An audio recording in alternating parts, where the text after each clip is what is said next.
Hi everyone, this is Savannah Strobel from AOLL 581 with Dr. Sydney Freeman, and I'm really excited to be sharing my final presentation with you about my wildly important goals. I've really enjoyed this class and this reflection piece that we've gotten to do about our goals and the lags and leads that come with them. So I hope you enjoy my presentation, and please let me know if you have any questions.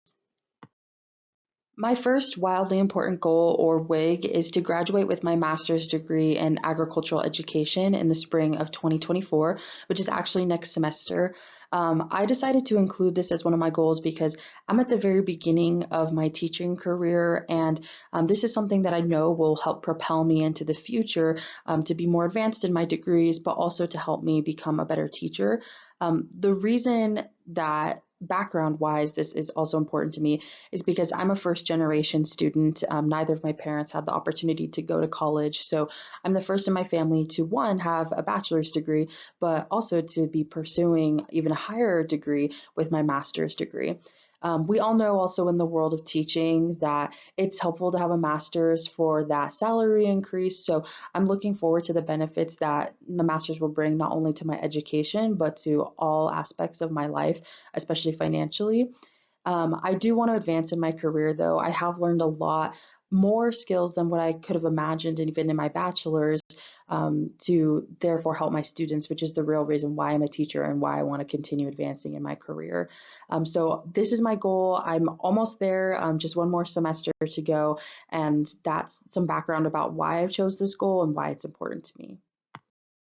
So the lags that I've identified with graduating next spring with my master's degree mostly revolve around the timeline and also the motivation. When I think back to when I started my master's, the timeline was definitely a big lag. I just wasn't sure how I was going to get it done quickly and if it was going to take several more years than what I had anticipated before or longer than your average 2-year program. And so, especially with full-time teaching, I was really concerned about that timeline. And then on the flip side, when I did start it, I knew I wanted to get it done in 2 years so that I could minimize my expenses. And that timeline has been difficult to come home from a full day's worth of teaching and be a young teacher, so also be focusing on trying to prepare my classes and just trying to wrap my head around the career itself, but then also coming home and having homework to do or studying to do. So that timeline has been definitely difficult. And then also the motivation. I think that my motivation to advance my degree, to help my students more, to learn how to teach them better, and to reach that salary increase has never wavered. But it's more so the day-to-day motivation of how am I going to do my homework? How am I going to find time to study, especially with that strict timeline? And I feel like especially in my first year of teaching last year, it was pretty overwhelming to have, hours and hours of prep work to do for being ready to teach the next day, but also having assignments due in the evenings and things to get done. So it's definitely been a struggle. These lags have definitely been a barrier between me and getting the degree. And especially needing those 30 credits to graduate, figuring out how to spread those out over those 2 years.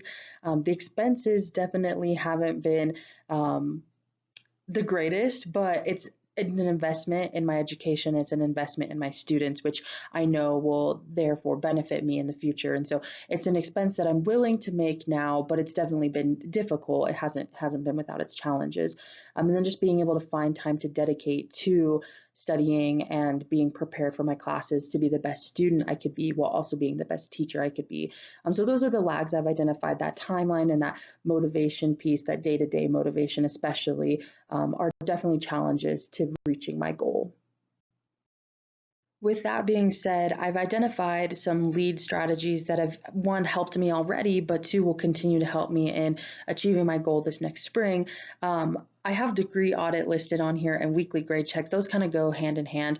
I check my degree audit regularly, probably more than I need to because it doesn't really change that much between normal weeks of the semester, but at semester when you finish courses, that's when it normally changes. But I just go and like to check to make sure that I'm accomplishing what I need to and getting the classes done that I have to, reaching the credit goals that I need to. And then along with that, the weekly grade checks, I have dedicated time on Sunday to always do grade checks, make sure that I have all my assignments up to date. Luckily, most assignments that we've had throughout this semester in this class and all my other classes. Usually they're due on Sunday evenings, so I'm able to really carve out that time on Sunday to focus on my own education rather than my students' education. So those have been strategies that I've identified to help me, along with regular advisor meetings. I'm very close with my advisor, my academic advisor up at the College of Ag, because it's the same advisor I had for my undergraduate. So that has been very helpful, being able to talk to her and making sure that I'm taking the course loads I need to and getting the credits I need to be able to graduate on time, or on time for my goal, I guess. I've already talked a little bit about setting that class time aside, but I've just trained my mind and come up with this lead strategy to act like I have class on Sunday evenings, like it's mandatory to attend. From 5 to 8, I just work on classwork and studying and reading and things like that for my master's degree. I mean, that has really helped me get past some of those lag challenges that I've encountered with the dedication piece and finding the motivation and time to be able to complete coursework. And then I've also just been able to surprisingly find a pretty good work-life balance. The social part of my life definitely could use some improvement, but I know that with my goal being reached this next spring, I'll be able to replace some of that time I've been spending on school and that school balance piece to be more of my personal life and my hobbies and things like that. And so now feels like, a really pivotal time in my career, my education, where I'm working hard to achieve that wildly important goal.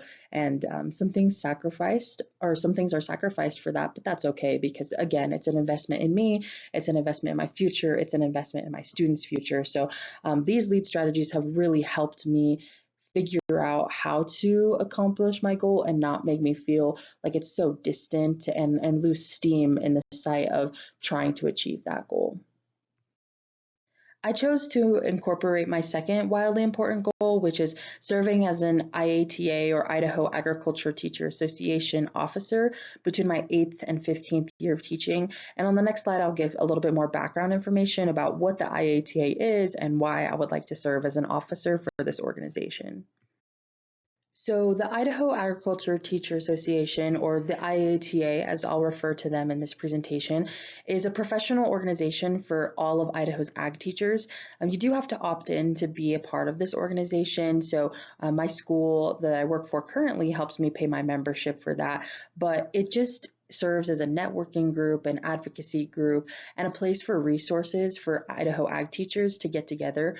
We have regular yearly meetings or annual meetings once in the summer, and then there are some optional meetings throughout the year, but they have an officer team of actually, I believe, 6.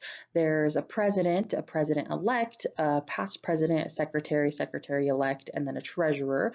And so this team of officers can be of any age or experience at the level of being an ag teacher, but it's recommended that you have some good years of experience so that you could give great and real seasoned experienced advice to younger teachers.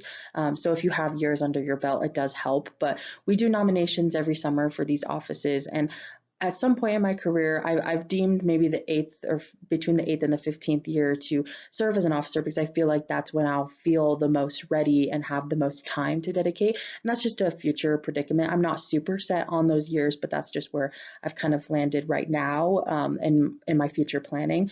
But I would like to serve to be able to give back to the organization, because as a member of only 2 years so far, I've already gained so much professional development from this organization. My contacts of other ag teachers is significantly higher than it was when I started teaching, or even when I was in college. And that has proved to be so helpful through mentorship and being able to call up other ag teachers and ask for help or advice about certain topics or subjects or lessons. And so this organization has given a lot to me. It does so much to serve other educators within the state and to help represent Idaho at the national level of the National Association of Agriculture Educators, but also even here in the state level, we serve as an advocacy group in the legislature. So I would love to be a part of this organization as an officer, to be able to give back, since I've been a member that has been able to receive and gain much from the organization, and just play a role of advancement in my profession.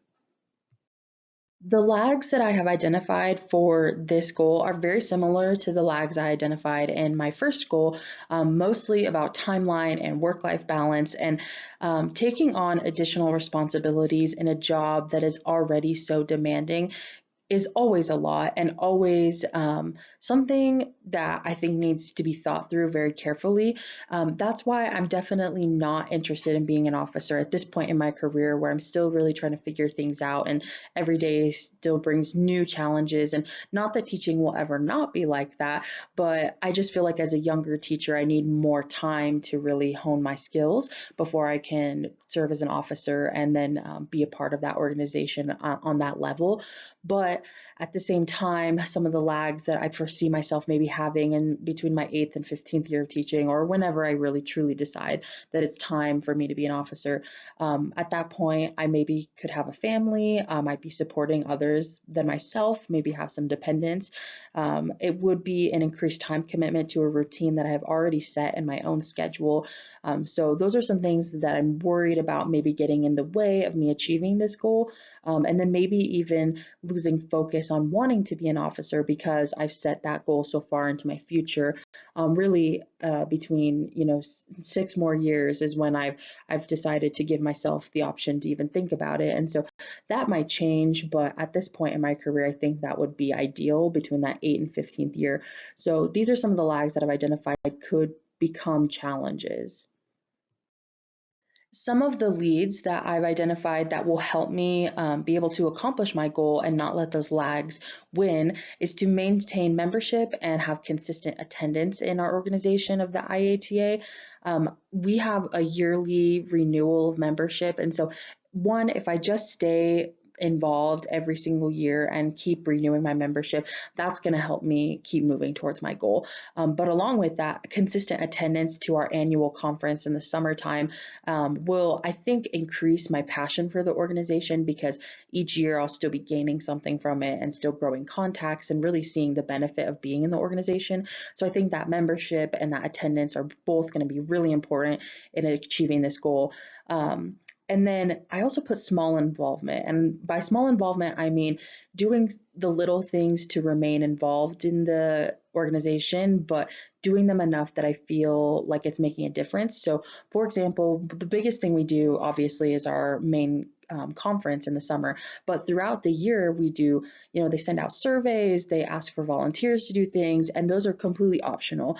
And I could be a teacher that decides, I don't really have the time to do those things to add them to my plate, but instead to be able to accomplish my goal of serving as an officer in the future, I think that if I engage myself in these smaller forms of involvement throughout the year that are optional, I will be able to one, increase my network with the other ag teachers and they can see that I'll be reliable and passionate about serving as an officer. But two, I think that I'll stay more connected to the organization and my passion for it will only grow.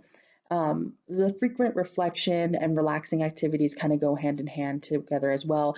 Because I've set that timeline between the 8 to 15 years, I think between now and then I can do a lot of reflection in why I love teaching, why I want to serve as an officer in our professional development and professional organization, and then continue to do relaxing things to keep myself less stressed so that I do feel like I have the time and capacity to serve in this role, even on top of my normal responsibility as being a teacher. So these are the leads that I've identified to help me combat the lags that I also identified in achieving my goal of serving as an IATA officer.